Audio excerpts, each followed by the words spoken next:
Ramaya Ramabhadraya Ramachandraya Vedase Raghunathaya Nathaya Sitayah Pataye Namaha.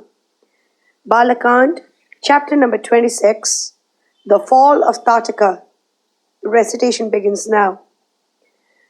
Then to the soul-stirring words of his preceptor, Rama, steadfast in his principles of conduct, gave meet reply with joined palms the while. My father's commands, and more than that, my respect for thee, impel me to follow without hesitation or doubting the orders given by Vishwamitra. For have I not been enjoined to that very purpose by my sire Dashratha in the royal presence and before the holy sages? And shall I falsify his words? Never. So out of respect to my father, and out of respect to the Holy One of boundless wisdom, whom I have the happiness to call my Guru, I shall verily bring about the destruction of Tataka, and no doubt of that. Here I am, ready to carry out your orders that aim at the welfare of cows and brahmanas, and the happiness of these once prosperous lands.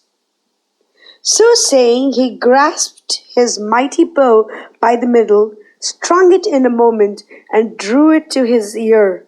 And the sound thereof was terrible to hear, and echoed far and near.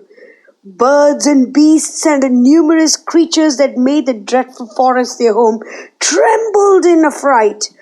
Tataka was at first confused, but then rage and bounded mastered her, and she rushed towards the spot whence the sound came. Seeing her advance towards them with open mouth, huge as a mountain and deformed, Rama turned to Lakshmana and said, Lo, my dear brother, yonder Yakshini is no pleasant sight to behold. Timid ones will die of terror were they to look at her, but endowed as she is with unlimited prowess of illusion, and be she formidable to stand against, my arrows shall compel her to retire as fast as she came, but in nose and ears less. Anyhow, I cannot bring myself to slay her, for her womanhood stays my arm. I shall even content myself with depriving her of her energy and power of motion. He had not finished when Tataka espied him afar and rushed at him with a howl of rage. Vishwamitra stayed her with the word hum, and prayed that the brothers may come out safe and victorious. She raised a huge cloud of dust to shut out the princess from view for a time, and then resorting to her powers of illusion, showered rocks and stones on the pair. Then Rama's ire was up, and scattering the rocks by a flight of arrows, he cut off her hands as she sprang at him. Yet she stayed not, but rode frightfully, albeit tired and without her hands, when Lakshmana operated on her and chopped off her ears and nose. The next moment she assumed 1,000 shapes, and was here, there, and everywhere. Then all at once she vanished from view, leaving them bewildered by her illusion. Yet a ceaseless downpour of rocks indicated her activity and made her terrible presence felt, at which Vishwamitra grew impatient and exclaimed to Rama with some warmth, A truce to your misplaced tenderness. Are you not yet convinced that she is a she-devil who has destroyed the sacrifices of many an unoffending sage? Twilight is drawing apace, and then these foul things of darkness are most powerful, nay, almost invincible.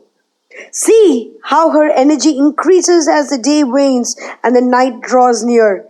Slay her outright and delay not.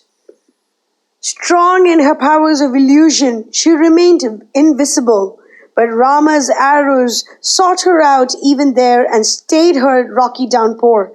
Then in sheer despair did she rush at the princess with terrible roars of baffled rage. Then with the boy hero shot at her a fiery shaft. Fierce as the thunderbolt and almost irresistible, it struck her full on the chest. Down she fell and gave up her bloody life. At once there arose a glad shout of unspeakable relief from the anxiously watching Indra and his host of celestials. Bravo! Bravo! Well done! cried they with one voice and lauded Rama to the skies. They then addressed themselves to Vishwamitra and said, O Holy One, all hail to you. You have laid every one of us under a deep obligation. Give yet another proof of your great love to Rama by imparting unto him the science of divine weapons, the sons of the Prajapati Brishashva, of never-failing might, brought unto existence by long and terrible tapasya. You cannot find for them a fitter recipient than Rama. So devoted is he to your service, and so necessary it is towards accomplishing a great end we have in view for him. So delay no more. They ended, and with loving salutations to the Holy One and hearty blessings to the boy heroes, departed to their respective abodes. Meanwhile, the shades of night were falling fast, and Vishwamitra, well pleased with Rama, smelt him lovingly on the head and said, Rest we here for the night and reach my hermitage tomorrow.